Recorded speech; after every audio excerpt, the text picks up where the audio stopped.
Okay, so it's a great honor for me to introduce our first plenary speaker, Professor Roy Lister. He's an emeritus professor of second language acquisition at McGill University, Montreal, Canada.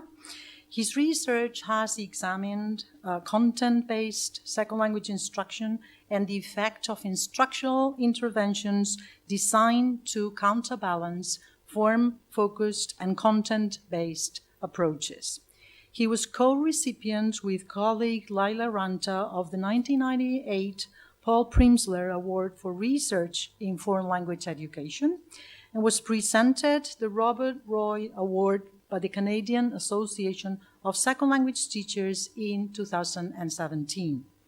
He was co-president, then president of the Canadian Association of Applied Linguistics from 2004 to 2008, and he's author of a module called Content-Based Language Teaching, published by Routledge in 2018, and among 1,000 articles, we want to highlight here 3 books: Learning and Teaching Languages Through Content, published by John Benjamins in 2007, Vers une approche intégrée en immersion, published by CEC Publishing in 2016, and Scaffolding Language Development in Immersion and Dual Language Classrooms, together with DJ Dietetic, published by Routledge in 2020.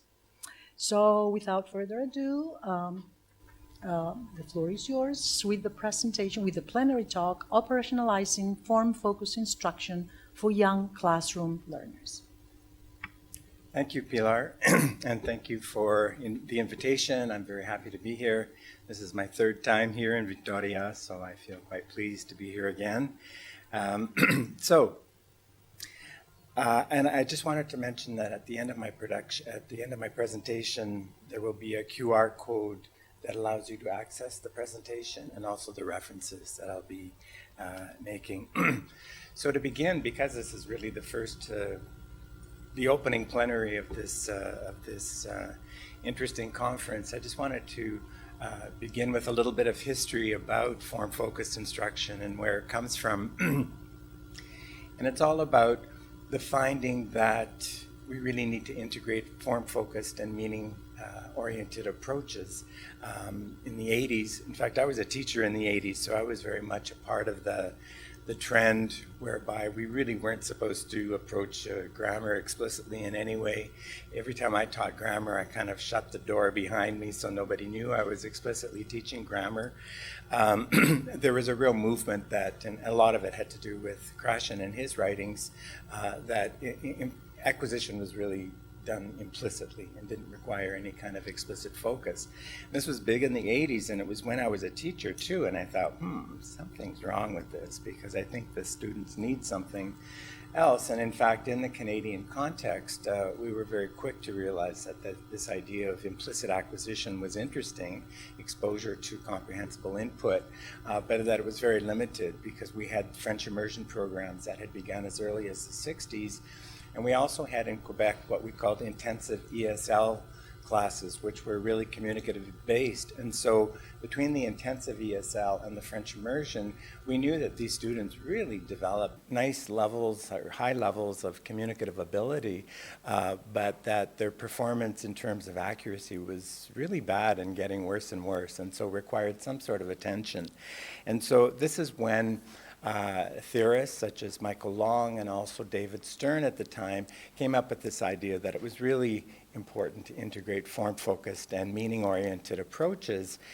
And I want to start here by saying that because it's so important to conceptualize form-focused instruction as being part of a bigger picture that is really meaning-based. It's that because otherwise we have the challenge of being interpreted as thinking FFI, form-focused instruction, is really just injections of traditional grammar teaching, and it's not. It really has to be integrated. And if it's not integrated, it's not form-focused instruction.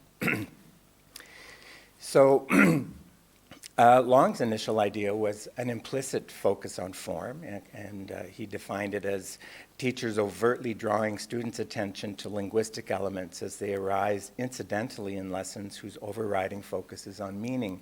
So the key word here is really it's incidental, it's not really planned, and it's very implicit. And this too had a lot of currency in the 90s, focus on form. And yet all of the meta-analytic or narrative reviews of this kind of approach showed that it wasn't actually the most effective and that students really benefited from some sort of explicit attention. And not necessarily explicit grammar teaching, but from explicit learning, okay? Or intentional learning. This is really the key word here. So intentional learning is learning something when you're aware that you're learning it. This is key to effective learning. And all of these narrative or meta-analytic reviews showed that interventions that were based on more intentional learning and not just on implicit asides were more effective, okay? And these kinds of arguments were very effective to me in the work that I did, the work that I was doing, and one of my colleagues, Nina Spada, in fact, it was with Patsy Lightbound, I think, a bit earlier in the 90s when they coined the term form-focused instruction. And then she had published her paper in Language Teaching about form-focused instruction in 1997 and defined it as any pedagogical effort used to draw the learner's attention to language from either to language form either implicitly or explicitly. And so this is very important to acknowledge this continuum of explicit to explicit attention and not just incidental and always implicit. And this is important for two reasons, to see teaching along a continuum from implicit, or not just teaching, but learning from along a continuum from implicit to explicit, because what we do know, and we know this from all the research that was conducted in French immersion context, that learners really can pick up a lot of language implicitly without direct attention if the exposure is rich enough. Okay? They don't have to be taught absolutely everything. They can learn from exposure if that exposure is rich. But we also know that even those in rich exposure contexts, they can't pick it all up. There are all sorts of linguistic subsystems that they're not picking up. They fall under the radar. And these certain features, you know, in French, have worked mainly in French, so in Romance languages, things like verbal morphology and grammatical gender, they're very hard to pick up from meaningful context because they don't have a lot of meaning. Their meaning is actually quite redundant or empty. And so a lot of features do require some sort of increase in salience and also metalinguistic attention. And so this is where form-focused instruction comes in and can be very, very useful. But again, I want to make the point that form-focused instruction must not be confused with traditional grammar teaching, which some people, I think, do. Maybe some teachers might interpret it as that. Lowen describes form-focused instruction as creating opportunities for students to attend to language features as they are experiencing a communicative need.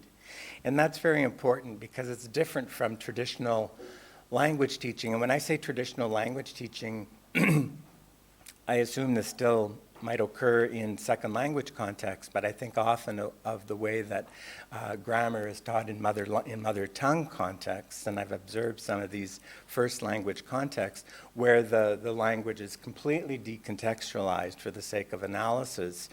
And what we know is that, and so that's traditional language teaching. That's not form-focused instruction. But what we also know, again, from some of the French immersion research, is that students who are exposed to sudden exposure to traditional decontextualized language teaching tend not to benefit from this if their exposure has been primarily meaning-oriented. They need something else, and what that something else is the form-focused instruction, which is an intentional focus on language, but in a meaningful context. So this is challenging. There's nothing, the problem with form-focused instruction is that there's nothing really that easy about it, because to integrate a focus on language into a meaningful task where the use of language and the noticing of certain language featuring is a requirement somehow of that meaningful task is really, really challenging, okay? And thankfully there has been a great deal of research in this area, so we do have some ideas, and it's some of those ideas that I'd like to present to you this morning. So, in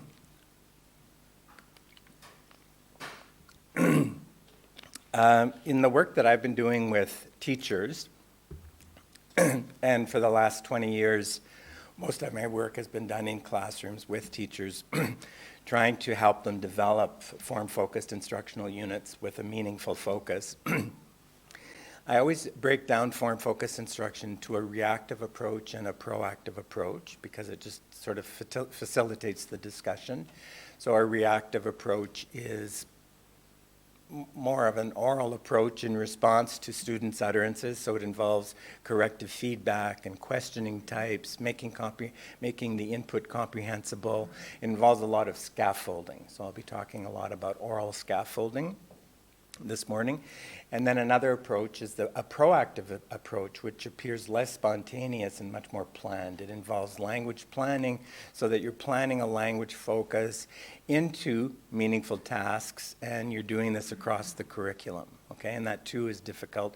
I'll talk about both of these approaches as if they're separate, but really these approaches work in tandem, okay? You can't have one without the other. There's no point in giving a lot of corrective feedback unless it's linked to some language objective in your curriculum. And at the same time, there's no point in really proactively planning a language focus unless you're giving some sort of ongoing feedback about this language, pertaining to this language focus, or using questions that are pushing students to use this particular language feature. So that's what the direction that my talk will take, and I'll start with a reactive approach to form-focused instruction. And to start here, I introduced the idea of scaffolding that I'm sure we're all familiar with, but it's just so important that teachers understand that they have to scaffold the oral interaction in the classroom, and that because most of us, let's say we're teaching language communicatively, whether it's in a foreign language classroom or a CLIL classroom, we're teaching language for the sake of communication. We want students to be able to communicate, and to do that, there has to be a lot of interaction in the classroom. And so there's lots of themes in a CLIL context. It might be, a topic like geography, or in a foreign language classroom, it might be a theme. It could also be a theme related to geography or so. So what we're doing though is we're expecting students to interact in a language that they're still learning, right? And so this is where scaffolding comes in. How do we help them interact? How do they learn how to interact if they don't know the language yet? So we're asking them to interact in a language they know only partially, and this is where teacher scaffolding comes in and plays this huge, huge role. I just think of teacher scaffolding as another term for effective language teaching. It's a term, of course, from the construction industry. It's maybe not the best metaphor, but it's this idea of guided assistance, right, that teachers give, and we're helping students to produce language or to do tasks that they wouldn't be able to do on their own. Okay, and this is essential to good teaching. So some scaffolding, normally if I'm giving a workshop with teachers, I'll spend some time on this about how to use good teacher talk, so that we're always, every time a teacher uses language, they're teaching language at the same time.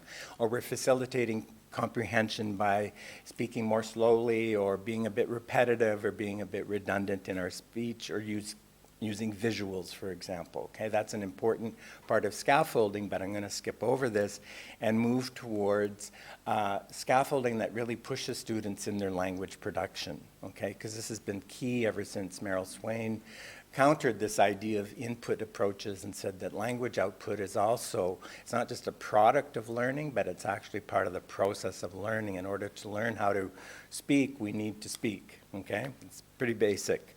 And so to do this, I'm going to focus very quickly on teacher questioning and then focus on corrective feedback before moving into the proactive approach. So I always like talking about teacher questions because I work a lot with corrective feedback, and I feel that sometimes, feedback, sometimes people feel that, yeah, corrective feedback is just kind of like the icing on the cake, or it's just the tip of the iceberg, but I really want to try to make this argument that actually it's fundamental to good teaching. It's part of instruction. It's not just the tip of the iceberg.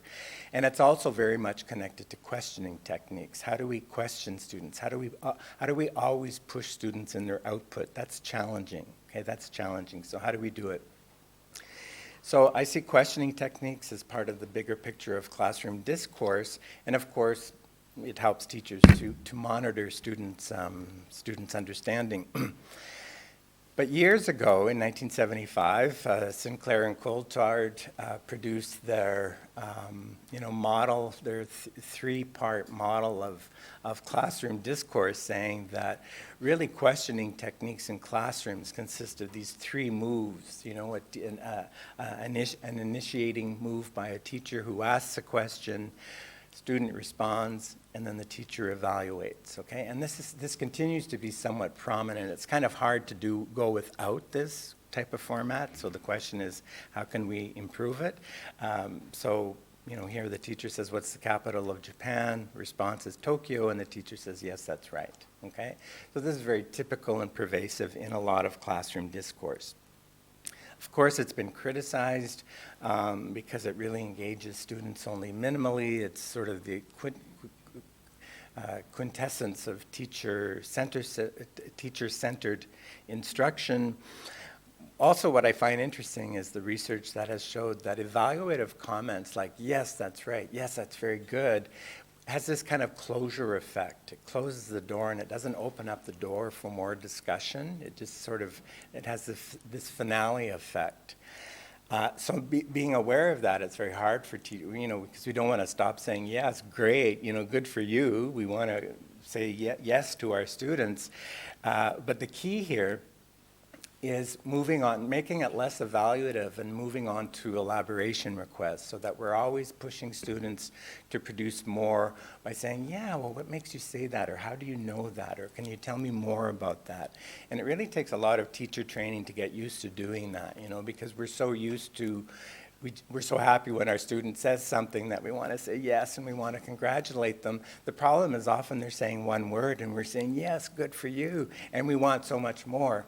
We want them to produce some sort of extended discourse. And so to help them do that, we have to ask the right kinds of questions. And the research on this shows that not only does it help language development, but it also helps content knowledge by pushing students to reflect more, and they're in a position where they're producing more complex language if we do that, okay? And when I say this, I'm saying it also from a practicing teacher from a long time ago. I know my students gave lots of one-word answers, and I was always saying, yeah, good for you. It's so easy to do that. And the whole question is, how do we extend that discourse so teachers aren't in control of absolutely everything and using most of the language in the classroom, okay? So these are very basic things about form-focused instruction. We can plan the instruction, but we also have to just be aware in general of how we're always trying to push students and support students in producing the target language. Okay, so now I'm going to move into corrective feedback, which is a specific area where I did a lot of research, and again, I want to just stress that I think it's really important to not just the icing on the cake, that it's part of good instruction. It's part of scaffolding, especially because it gives teachers a way to focus on language during meaningful activities, okay? Because it does appear to be kind of provided spontaneously, although teachers need to be really aware of the wide range of feedback types they can be using, when to use them. There are many questions. Again, there's nothing easy about this. I think if they were easy, I wouldn't, if this were an easy thing to do, I might not have been invited to come and talk about it here because it's just so easy. It's complex, but it's feasible. I've worked with enough teachers that I know that teachers can learn this kind of behavior and they benefit from it and they see interesting improvement in their students because of this kind of approach. So, one of the problems with corrective feedback is, I would say most researchers are saying that it's probably most effective when students actually have something to say, okay? So it's during communicative moments. It's probably less effective if you wait. The research on delayed versus immediate feedback hasn't been completely resolved, but it seems to be the case that meaningful feedback is most useful when it's meaningful and done in the moment when students actually have something to say. Okay, and I'm speaking here specifically of younger learners. With older learners, they're probably able to reflect back on what it is you said yesterday, and they might register that in their declarative memory. Younger learners, if you say, you know, yesterday you made a series of errors that I want to talk to you about today, it's like, well, wait a minute. You understood me yesterday. Why am I supposed to care today? Okay? So this is challenging because we don't want to, the whole point of feedback is to maintain discourse. It's not supposed to interrupt discourse. If it interrupts discourse, the teachers are doing something wrong, right? So and this is what I will talk to you about, how we can give effective feedback without breaking the flow of communication. Another fascinating finding from the research is that students in most research studies express a preference for being given corrective feedback, whereas teachers in the research and in my own experience, teachers are reluctant, saying, well, I don't want to, you know, I know my students don't like getting feedback. And this isn't what the research is saying. So there's a real discrepancy between what teachers think students want and what students want. And in my own experience, teaching in the 80s, reading Stephen Krashen saying, do not correct because you will cause more anxiety. I was teaching 13 and 14-year-olds, and I thought, I don't want any more anxiety. Thank you very much. But I asked my students saying, look, I'm reading this American applied linguist that says I shouldn't be correcting you. What do you feel about that? And they always said, sir, do your job. Okay? So I always tell teachers, you know, this is something you have to discuss with your students, okay? And when I give workshops about different types of feedback, you can even talk to your students about different types of feedback. You can make posters, put them up on the wall, make them really aware of feedback. And I just want to make a parenthetic comment because a couple years ago, before the pandemic, I worked as a coach in an immersion school in Japan. It was an English immersion school, and I worked with the teachers for 4 months. And we worked a lot on corrective feedback. And so this whole school, from grade 1 to grade 6, they got all on board, and they were all kind of giving the same kind of feedback. And this was new to their approach because they had been kind of trained not to give feedback. And what they found is that as soon as they all started giving feedback, the students themselves started to self-correct. Because it's true, they didn't really want to be corrected, so they figured it out that, oh, if I self-correct, if I put more effort into speaking accurately, I'm not going to get corrected. And so across the board in this school, students started to self-correct more as a result of this onslaught of corrective feedback on the part of the teachers. So it's really important to know that students do not hate getting corrective feedback. It's also important to know that the purpose of corrective feedback is not to prevent errors, because we all know that errors are signs of learning and so on. So these are positive things.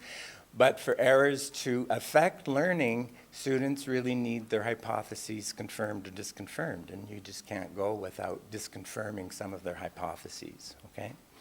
And then again, there are at least 4 meta-analyses that have focused specifically on corrective feedback that have shown that giving feedback is more effective than not giving feedback, which for me, who's someone who taught in the 1980s and was told it wasn't, this is just, I'm so happy in 2023 to say we know from research that giving corrective feedback is more effective than not giving research. Sounds obvious today, right? We needed 30 years of research before we could say that, but hey, here we are. So I'm just very quickly going to go over some types of feedback. A lot of people know this or familiar with this. I did some research with Leila Ranta back in 1997, and these types of feedback have sort of become a classic taxonomy that are really useful for teachers to know. And the most important thing about this taxonomy is that it's clearly divided into two families, so that there's one set of feedback where we give the right form to students, and another set of feedback where we don't give the right form, we push them to try to self-repair. And so in all of my work, I've been trying to get teachers to push students a little bit more rather than doing the work for them, rather than just automatically giving them the right form. So I'm going to try to do this kind of quickly here. So reformulations on the one hand and prompts on the other. So reformulations are when we give the right form to students. Here's an example with young children. They're looking at an aquarium and the teacher says, what are the plants for? And a student says, for eat the fish. And the teacher says, no, for the fish to eat, not to eat the fish, but the fish to eat. And I'm not giving this as a really clear example of feedback. Like, I don't know how clear this is. I'm just giving it as an example of what we mean by explicit correction when you say, no, don't say X, you mean Y, okay? Something much more frequent are recasts. Here a student says, why do you think it was good advice to go home? And the student says, so they don't get dead. And the teacher says, they won't die. Is something bad going to happen? So this is typical, okay? So don't get dead isn't really, it's understandable. But the teacher quickly says they won't die and then moves on, okay? So the big question here, all the way through this, is very simply, does the student understand that he was corrected? Or does he think don't get dead and die are just synonymous? That's all, okay? And we'll come back to that. So prompts, and this is what in our research in immersion classrooms really was revealing, showing how teachers could push students a little bit more. I came across this idea of prompting when I did my PhD dissertation, and I was observing in a class, it was a French class, and the teacher asked the student, they were talking about tu and vous in French, and formal letters, and the teacher asked the student, what's the difference between an informal note and a formal letter? How are they different? And one student said, the thing at the bottom. Okay, so I was thinking of what I would have done. I would have probably said, yeah, bravo, the thing at the bottom is different. And he just looks at her and he says, the thing at the bottom. And that very same student said, la salutation finale, okay, you know, the final salutation or final greeting. I'm not too sure how we say that in English. But what I thought was so interesting is that she knew the right form. I hate to say students are lazy, but I should say instead they're really smart, so they know how to, you know, take the shortest path of the path of least resistance, you know. But she knew that right form, and I thought, that's incredible. He pushed her. He didn't give her the right form. She knew it. So here, and some of these you're going to see in a quick video that I'm going to show you. I don't know if you know what the student means here when they fire the books, but you'll see. And the teacher says, justifiably so, what do you mean when they fire the books? Okay, instead of just giving her the right form. Here a student is talking about a hare or a rabbit, and how does it protect itself? And a student says it jump, and the teacher just says it jump. And just remember, the teacher could have said, yes, good, it jumps, okay? Because I did that for years until I did all the research I did. I probably wouldn't do that now. But pushing the student. Here is an interesting context where students they've just done some experiments using magnets, right? Learning about attracting and repelling.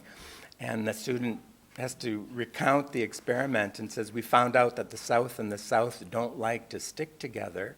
And this teacher had spent a lot of time teaching them repel and attract, and just says, now let's start using our scientific language. And so this is like a metalinguistic clue, trying to push them in their output. And then finally, elicitation, one of my favorites, because we're just always asking students, is there a better way to say that? Here a student says they went into their cabane, and cabane is the French word for treehouse. And the teacher just says, what's another word for cabane? And I like this, and you'll see this in the video too. I like this simply because it opens up the floor to everybody too. Okay, how can we say that in a better way? Okay, And so it's not negative, okay? Okay, so what we found in the LYSTER and RANTA study really struck us because recasts were everywhere. Over 50% of all the feedback, teachers were recasting, and yet for us, it really didn't seem like students were noticing them, at least not in that French immersion context. So that this is, in the pie diagram, this is, you know, the distribution of feedback types, and what you see in blue or green, I guess, is the recasting, and the other types are kind of distributed more equally. And when I show this to teachers, I always just say, try to think of an equal parts pie. You know, try to use a range of feedback types, you know, and don't overuse any one type of feedback. But what I always found interesting is that Brown, several years later, did a meta-analysis of 28 studies a meta-analysis of 28 classroom studies looking at corrective feedback in contexts around the world, and just really found the same pattern, okay? Teachers love to recast, okay? And for obvious reasons. It's quick, it's expeditious. I know I did it as a teacher because I just thought, oh, I've done my job, I've corrected. But that's not the right question to ask, you know, have I done my job? It's, what have students noticed, okay? That's what you need to ask. So, why so many recasts? Long said that they're very useful because they preserve the intended meaning and thus free up resources for students to focus on comparing. They can do a cognitive comparison between what they said and what the teacher just said. I think this is true only in really highly analytic classrooms with high analytic learners, not young children, because they are not making those cognitive comparisons. In fact, they're just hearing the yes part of what a teacher says in the recast. You know, they're hearing it as confirmation of what they said. And this idea that what young learners are hearing is confirmation of what they're saying. And these are helpful. We can't do without recasts because this is a good type of scaffolding, okay? It's an effective type of scaffolding. It's not the most effective way to get students to notice discrepancies in their interlanguage. And partly it's because what we found is that teachers repeat it all the time in classrooms. When students said correct utterances, teachers also repeated those. So they're recasting errors, but they're also repeating well-formed utterances. As in this example, a student says, depends who's teaching, and the teacher says, depends who's teaching. But in a recast, a student says, because he don't like books, and the teacher says he doesn't like books, okay? So I'm just gonna show you a short clip now where I've edited it so that the teacher's using, sometimes just repeating good utterances, sometimes recasting ill-formed utterances, and just put yourself in the position of an 8-year-old and ask what it is you would notice. Would you notice you're really being corrected or not? And I just want to point out that these videos that I'll show we're in Montreal, and so the classrooms are kind of bilingual. They're actually technically French immersion classrooms, but there are both francophones and and anglophones in these same classrooms, and the teacher I'm going to show is the English teacher of this group of English-speaking and French-speaking children. So let's have a look. They also said that the volcano was starting at 12 o'clock. It's starting to get out. Oh, the volcano was going to erupt at 12 o'clock. Yeah, How did they? He picked them and put them on the other side. Lifted them up and he transferred them out to the other side of Jessica? Yeah, because he don't like books. He doesn't like books here. In the beginning, it had like a farmer that wanted to give a favor. Yes, there was a farmer boy, young boy, who gave a note to the boy, to Jack and Annie, To give to the silk weaver. to give to the silk weaver. And the silk weaver. Pyramids, good. There's a lot of booby traps. A lot of booby traps. What did you find out about the Vikings? What did you find out, Taylor? They lived in Europe, so we're here in North America. Jonathan? They're gonna get killed soon. They're gonna get killed? Like what that is? It's kind of like a pie. It's kind kind of like a pie. But this cobbler is a man. Here, David, why do you think it was good advice to go home? It's because they don't get in. So they won't die? Do you think there was something bad going to happen? Yes. Besides me. It's something that was valid. Something that's worth a lot? Anything else? Very good. Thank you, Julian. Jonathan, what else? Depends who's teaching. Depends who's teaching. Okay, so you get a sense there's a lot of echoing going on in the classrooms, and it's really up to students to kind of tease it all apart. And so now I want to look, I'm going to show the same teacher prompting. And in my work with teachers, I really try to get them to use more prompts with students so that they're generating themselves correct forms. And as I said earlier, my view is, and my experience is that if you push students in their output like this, they can become more apt to self-correct, which can be seen as kind of the ultimate goal, perhaps, of corrective feedback. And the thing about prompting, like from a psycholinguistic perspective, what we do know is that learners remember information better that they've produced themselves than information that someone else has produced for them. Okay, so that's kind of a psycholinguistic notion. And also from a cognitive or psycholinguistic perspective,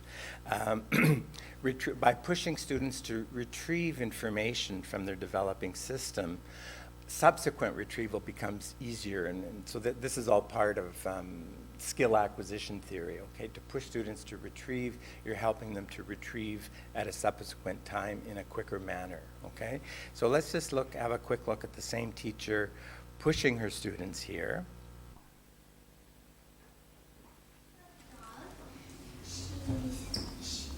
Her name was Maya, and she died when my parent was in the salon eating and me in the cuisine. And she was on 2 feet, and she fell down and she did like that. Who was in the salon? What's that in English? What is salon? Cody? The living room. Living room. Who was in the living room? And who was in the kitchen? You were in the kitchen. Where was your dog? In the kitchen. With you. And what did your dog do? 6 mois. What's mois in English? 6 Months. 6 months. Is that old for a dog or young? No. Young. Treehouse, and after it's gonna turn at class d'aller at the home, they're gonna go in another place. So à place d'aller at home. What does à place d'aller? Does that mean instead? Instead of going to their house, you think they're going to go to another place? Okay, who else? Very good. They went in the cabane. They went in their cabane, and what's another word for cabane? In Treehouse. their shop, in the tree house. And Tom fired the book. Go ahead. When they fired the book, When they what? when they fired They the book. fired. What do you mean they fired? No, let her say it in another way. Explain it to me in another way. When they put fire on the books. What's that when we put fire, to make a fire? What do we do? When we put things in the fire, we say we burn things. Good, continue. When they burned it, the guy just burned the book that he didn't write. He kept the book that he wrote. So what I like about that very last scene, so she's really pushing that girl, right, to say, come on, burn, not that they didn't fire the books, they burned the books. And in fact, it was another student who comes up with the term burn. But she wants to continue her story, like it doesn't prevent her from continuing. And what she says is that when he burned the books, he only burned the books that he write. And then she says, that he wrote. So it's an example of self-correction, you know, in the midst of all of this. And so I think this teacher pushes a lot, like the young girl whose pet dog died, I've had teachers say, oh boy, if a pet dog died, I would never ask a student a question about that. If you ever want a class of students to talk a lot, ask them about pets who have passed away, because everyone had something to say. And the fact that she's asking them, oh, wait a minute, what happened? Who was in the, she said cuisine, who was in the cuisine? And who was in the kitchen? It's kind of a nice recast. And it just shows that I'm interested in what you're saying, and I'm so interested that I think it should be said really well, okay? So it's not this aggressive approach.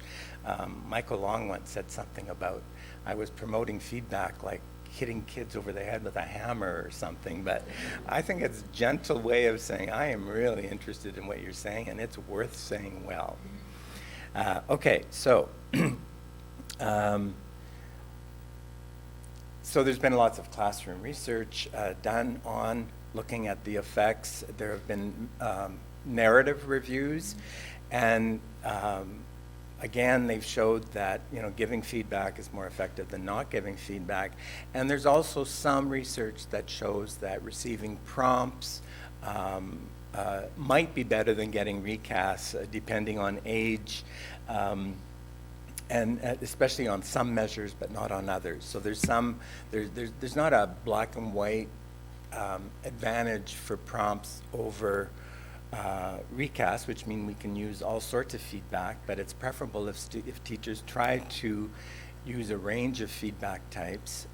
I did an interesting meta-analysis with Kazuya Saito where we looked at 3 different feedback types: explicit correction, recasting, and prompting, and found that all were more effective than no feedback. Prompts tended to be more effective than recasts in some contexts, but we also found that prompts were more effective for younger learners than for older learners. Again, because the younger learners don't have the analytic abilities to really perceive the recasts, okay? So they really benefit from being pushed. So often we might think, okay, I'm gonna push my I'll recast my younger learners because they might not know, the right form. Or a learner with a difficulty, I'm going to recast, but really they're the ones that need the prompt. They need some sort of explicit attention, okay? So now I'm going to move into a proactive approach, so, which goes hand in hand with a reactive approach, but it involves some planning. And so for the last several years, with 2 different groups of teacher I worked with, we developed this sequence based on a contextualization phase, an awareness phase, and a practice phase, and an autonomy phase that we called the Kappa sequence. And this is a way of integrating form-focused instruction into meaningful tasks. And some of the examples that I'm going to show you were produced by teachers. And I want to first just talk a little bit about the way this is designed. And I don't know if you can kind of see this hourglass effect here. It starts out with the contextualization phase where the focus is all on meaning to start with. So instead of saying, okay, students, form-focused instruction time, we're going to look at past tense verbs. Don't do that. Start out with a text that involves past tense and look at something in the past, okay? So that there's a real context to start from. And then you move into the awareness phase and also the practice phase. And then finally you come back to that big content phase in the autonomy phase. And all of this is based on the fact that we need practice. Often, especially if you don't see students very long, sometimes foreign language teachers have a tendency to focus more on the declarative knowledge, right? But what's really important is to move into that proceduralization stage, okay? So that they're practicing, okay? And this is, I'm just very quickly going to do this, of course, skill acquisition theory is based on this idea of there's declarative knowledge that we really begin with as a static knowledge held in long-term memory. It could be, knowledge of, verbal morphology or something like that. But the procedural knowledge is the ability to access that online spontaneously. But the only way you can get to that procedural stage is through practice and also feedback in using those forms. So this is really hard to demonstrate or to carry out in classrooms where you have limited time. And so the example I'm going to give you, I want to mention, is it's not in a full-fledged immersion classroom. In fact, it's a little bit like a foreign language context where these teachers were teachers of French at an English-speaking school. The program was an immersion, but these same French teachers were required to also teach these students history in French. So it's a little bit maybe like CLIL. It's not a full-fledged immersion context. They're basically FSL, French as a second language teachers, where they had to teach history as well. And before I worked with them, they never combined these two classes, okay? And then when I started working with them, they finally realized they could combine their French class with their history class, and they used it to teach French past tense verbs. So the example I'm going to give you here, it's about the explorer Jacques Cartier, who came to Canada from France, and he's a well-known French explorer. Now there's a little bit less emphasis on white European settlers coming and discovering North America, but at the time when this was done, there was an emphasis on the French explorers that created what is now Quebec. And the linguistic focus is past tense verbs, but only the passé composé. So the passé composé has an auxiliary with either to have or to be, avoir or être. So the focus is on using the passé composé, but also distinguishing between the right auxiliary, okay? So, and 3 teachers collaborated on this unit, and what's really interesting, I mean, if you can collaborate with teachers to design your form-focused activities, then you will be making a lot of headway. So contextualization, you have to set up a context to start with, okay, a meaningful context, and it's usually done with a text, and in this text you've probably made certain target forms more salient, okay, as was the case here, where what's interesting here is that to start with, this wasn't a written text. These teachers together created a video. I'm going to show you a quick short clip of it because it's a beautiful example of comprehensible input, how with young learners you can do a video that shows all these voyages of Jacques Cartier using language and many, many examples of the passé composé. It's really well done, and the students watch this several times, and then there's follow-up with questions about this particular video. It's just a minute long. I want to show you what the starting point here was. Jacques Cartier. Au 16e siècle, les pays d'Europe se sont lancés dans une course pour conquérir le Nouveau Monde. L'Espagne et le Portugal ont été les premiers pays à découvrir l'or du Nouveau Monde, et ils sont devenus très riches. Alors, d'autres pays d'Europe, comme la France et l'Angleterre, ont voulu leur faire compétition. Le roi de France, François Ier, voulait de l'or, mais aussi de la soie et des épices qu'il pouvait trouver en Asie. Il y avait une route pour aller en Asie par la terre, mais elle était bloquée par les guerres. Il y avait une route pour aller en Asie par la mer au sud, mais elle était contrôlée par le Portugal. La France, l'Espagne et l'Angleterre étaient sûrs qu'en naviguant vers l'ouest, ils pourraient se rendre en Asie. C'est à Jacques Cartier que le roi François Ier a demandé de chercher un chemin vers la Chine. Okay, so you get the idea. I mean, it's a really good example of clear input because it's just full of the past tense and so on. So, yeah, so there's lots of questioning about, what happened, but there's no focus on verbs yet. And yet students are already hearing them and probably even using them. It's not the first time they've been exposed to those verbs. And then in the awareness phase, then they start to look at the text. It's projected onto a whiteboard, and I think the verbs are all highlighted, and students are asked to notice the difference, to notice that they're passé composé verbs, but some have avoir, and some have être as an auxiliaire, as an auxiliary, and then they start to make lists of verbs that take this auxiliary and lists of verbs that take the other auxiliary, so they can use them in future tasks that they're doing. So that's the awareness phase. It's kind of more traditional, where you're really looking at how verbs are formed. In the practice phase, each student got a different image of an event in Jacques Cartier's life, and had to write a sentence about it, describing it. And then they had to mingle around the classroom, because other students had the same image, and they had to mingle and find the other students with the same image. And then together they collectively wrote a short, very short narrative, putting their sentences together to produce a short account describing this image. And then they stood up in the classroom and they orally presented their account to the class, obviously using the past tense verbs and getting corrective feedback from the teacher, not just on the verbs, but also on the content. So here they're being pushed to practice, but in a controlled way. And then the autonomy phase really puts it all back into the hands of the students. Here they had to make a timeline. That was part of the curriculum, was that they had to know how to produce a timeline. So together they had to discuss and choose in small groups, usually just two of them together. They had to pick what they thought that were the most important events of Jacques Cartier's life. And then they had to put this together in a timeline, and it's all written. And then they presented the timeline to the classroom.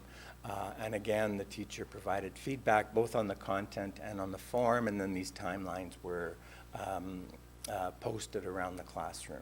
Okay, so that's, you know, and in a real immersion classroom, students would have been pushed a lot more than just producing a timeline, but because this is more like a foreign language classroom plus a history class, this was considered to be a good autonomous task because they had to do it all on their own. Okay, and yet we're pushed to use the right forms. I worked with when I present, I always like to show pictures of the teachers I worked with so that you know I'm not just an academic who's never seen a classroom before.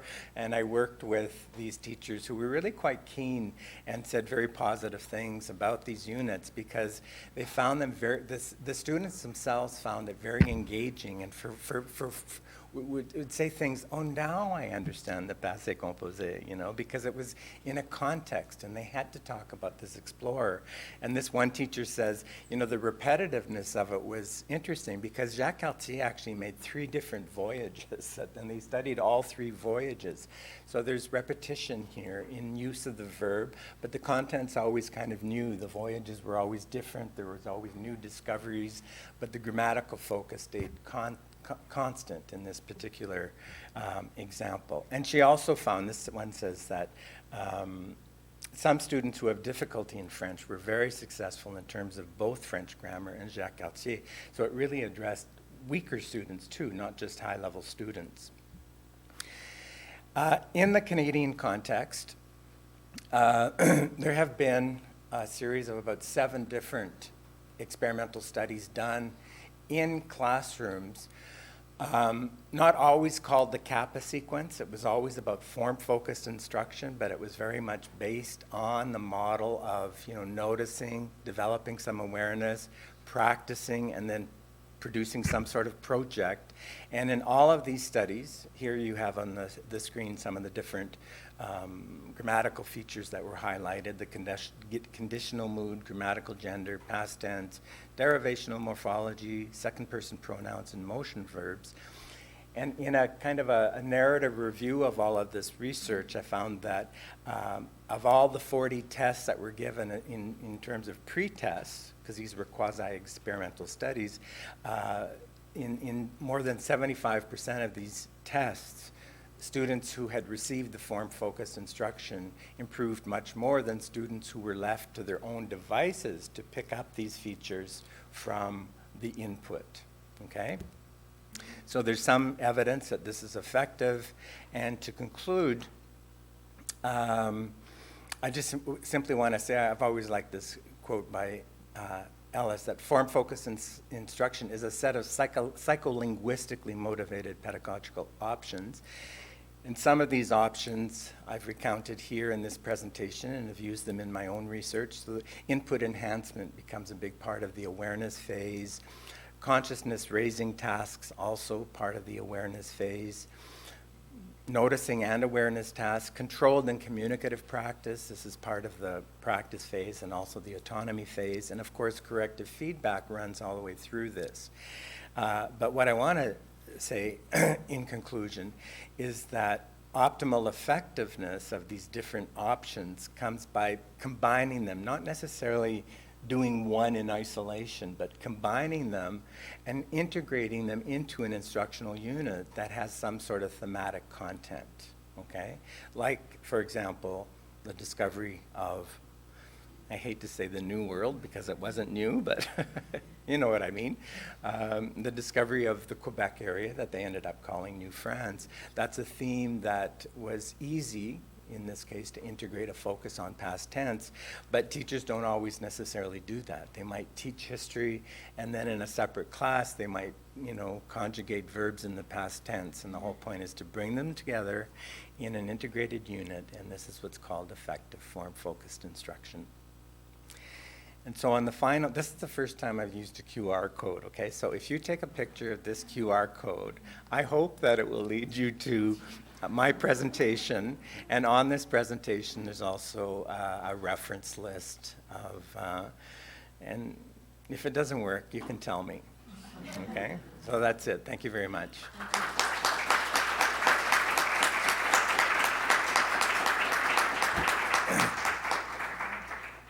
Thanks very much, Professor Lister. So now we open the floor for questions from the audience. There should be someone with a microphone going on or going around. No questions? This looks like a class, you know. Okay. There's one in the back. At the back. Thank you. It's a pleasure to have you here. Okay, I have a question regarding the metalinguistic analytic feedback that we can start feeding these kids. And since this is a symposium on children or younger learners, is it worth our while to explore when and how, what's the rate and how much of this metalinguistic feedback has to be presented? Because we know that the younger are not so analytic and they're not so cognitively able, and older can. So is this worth our while looking into? Yeah, I mean, that's a good question. First of all, I want to say that not all types of feedback are as analytic as others. When I use the word, now it was really when I was talking about recast, saying that students really need a good analytic skills to notice that recast. But with young learners, for example, repetition of error is really quite good, because often the young children, they're not aware of what they just said. And so by making them aware, like if a student said, yesterday I go to the market, and if you just said, oh, you went to the market, I wouldn't recommend doing that at all, because it's just confusing them, and they're just thinking goed and went are the same thing with young children. But if you said you goed, and only if you've already presented them, right, with these forms, like if you know at some level that they've been exposed to went, they should know that, you can say goed like that, and you kind of draw their attention that something was wrong, maybe others can help out. It's true though, I mean, I think your question is it worth to pursue this to know more? And the answer is yes, because I think when I present this, it's kind of, I might be almost implying that, you know, make sure you correct everything, because they always need confirmation. And that's not the point at all. You know, everyone would go crazy if we were correcting all the time. The teacher would, and the students would too. So you have to be really judicious and selective. It's called selective correction. So you have your own language objectives. You might decide that you're only going to correct only certain types of errors. You might decide to correct errors that you really feel they should know, or that everybody's making. It could be an error that comes from their first language, and everybody's making it. And because it comes from their first language and everybody's making it, it's definitely not a good idea to recast that. And so you might want to draw attention as part of your form-focused instruction. I think of things between French and English, and it's probably the same in Spanish, or I'm not sure about Basque, but in English we say I am 32 years old, and in French it's I have 32 years old. So we hear that all the time, I have, and that's something really good to kind of, you have, are you sure you have, where is it, where you're kind of really drawing attention to that. So I think it's, and with young learners, and some of my teachers that I've worked with, they teach kindergarten, and they're great at this. Like, right, the idea is that, yeah, you can start doing this with young children, but you have to be selective. You might want to write a few things on the board, you draw their attention.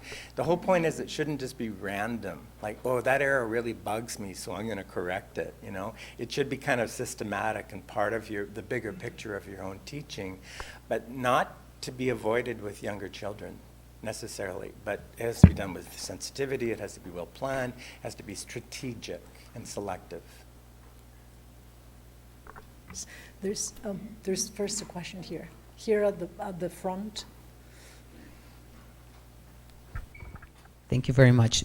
Really interesting. I just want to talk a little bit more about what she told and express that I think that, as you have previously said, the correction or the feedback, I think it's crucial in this type of teaching, and especially with children. We teach with an audiovisual method that students have to repeat a lot the words for them to learn them. And I have noticed that you have to be accurate when you correct, because the other students are paying attention to when you correct, so they can imitate themselves. And even you can allow them to be the correctors. Mm-hmm. Sometimes when the students have learned the word pretty well, instead of I don't do the correction, but I ask other students to give the feedback, because they have to have a very clear model, mm-hmm. and you cannot skip incorrections, because then the other ones don't know what to do. So I think that it's like a balance of, mm-hmm. you have to try to correct, but not everything, and you must not insist when the error is like, if there is they get stuck with a sound that they cannot pronounce, that, like, say, for example, train or whatever, you don't have to insist in that right. case. But I think that is something like a balance that you have to try not to let everything go, but you cannot insist in specific errors sometimes. Yeah, I agree completely. Thank you for that comment. And also the idea of peer correction is really good at getting others to chime in, and you can do that with elicitation too, asking, can someone help here? And yeah, I think it's a great idea. Thank you. Like answering all the time, yeah. The teacher, that's what I call the ping pong Mm-hmm. technique. I don't answer the question. Mm-hmm. I ask them to yeah. make the question, or other students. Good, yeah. Thank you for that. Thank you. Good morning. It's such a pleasure and an honor to meet you, Professor Lister. I've been reading your work for so long. You're a titan in the field, just like Pilar. I just, as a teacher myself once, and also as a student, there is always this type of feedback that the students receive, and I was guilty as a teacher of this. So the student says something, and then say past simple in English, and then the student just say the word, and then it's understood that what he wants. But then the student would say, no, but you have to say the whole sentence. So the students just get, this is a reality, and I think, I haven't been around classroom for a bit, but I think that's still the case, that the teachers, in their good faith, they want to encourage the student to say the whole thing. I was blah, blah, blah, blah. When in fact, it's understood from what the student said. So instead of keeping up with the conversation, they want to hammer on the past tense by the student saying the whole thing. So from your perspective, what can we tell teachers about this type of feedback? Which, in my case, when I have the chance, said, no, don't do that, just keep going. But yeah, I would like to hear your expert. Yeah, well, view. that's a really good comment. And to be honest, I keep changing my mind about this. That I used to think that it wasn't natural at all, and that when we do have conversations, we actually don't speak in full sentences. And so, but I've also been in so many classrooms where students say so little, and they never say full sentences, and they're just saying one word here and one word there. That sometimes I see some advantages to having them say it in a full sentence. So honestly, you know, it almost depends on your personality, like what makes you feel good. And although if it seems like an irritant to students, then maybe I wouldn't do it. But I've worked with teachers who feel that students should say these things in full sentences, and it doesn't seem all that negative, although it's not normally, but your point is it's not natural discourse in a way. But I'm also at a point where I don't think classrooms need to try to replicate natural discourse, because there is something artificial about classrooms. There really is. Learning a language in a classroom with 25 other students doesn't replicate natural communication. And so I wouldn't discard having students repeat in full sentences because it's not natural discourse. I would discard it only if it seemed to irritate everybody. So honestly, I don't know. It kind of depends. I see benefits for both.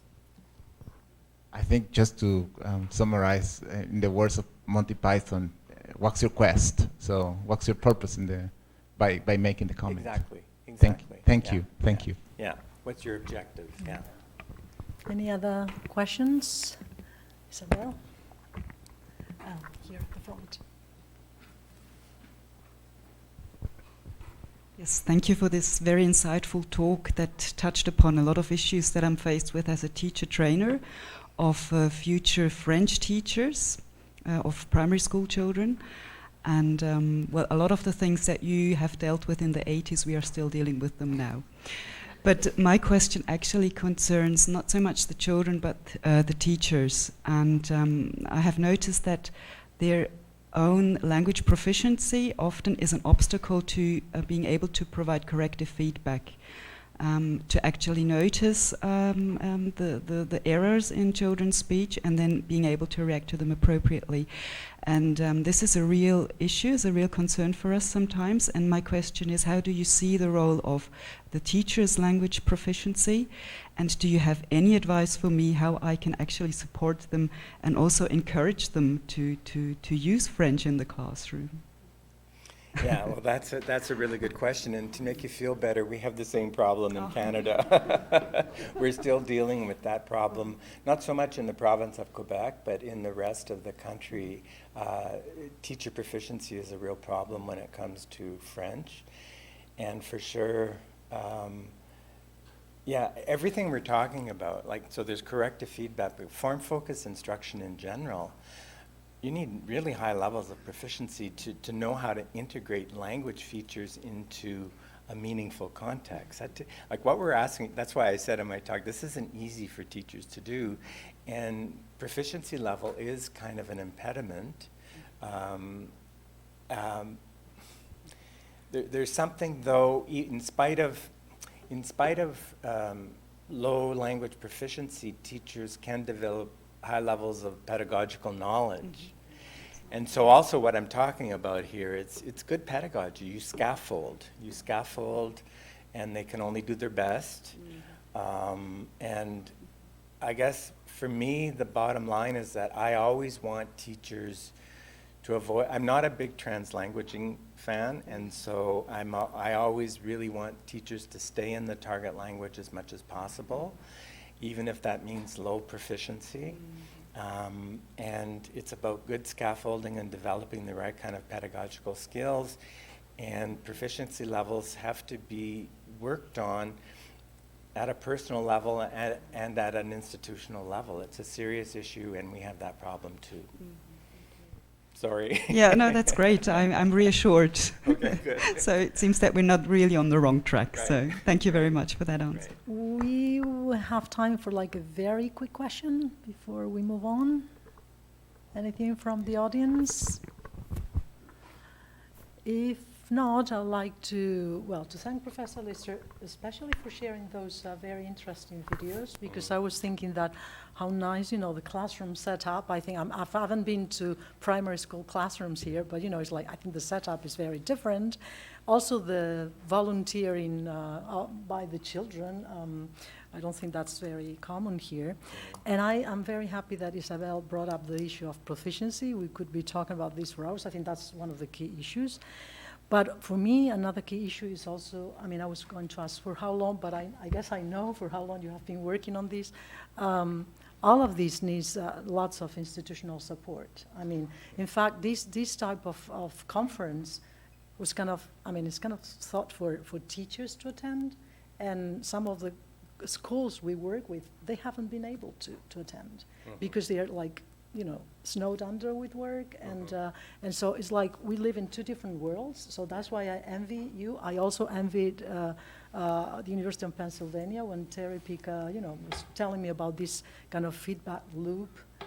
It's like, you as a researcher, you propose something, a specific task, and then the teachers try it out, and then, whether it might work or not, then they go back to the researchers. And so that type of collaboration, which I think, obviously, it needs institutional support. And I think that's what we miss here, right? So I envy you, actually, and your setting. Anyway, so we will thank Professor Lister again, and we'll move on with the rest of the presentations, okay?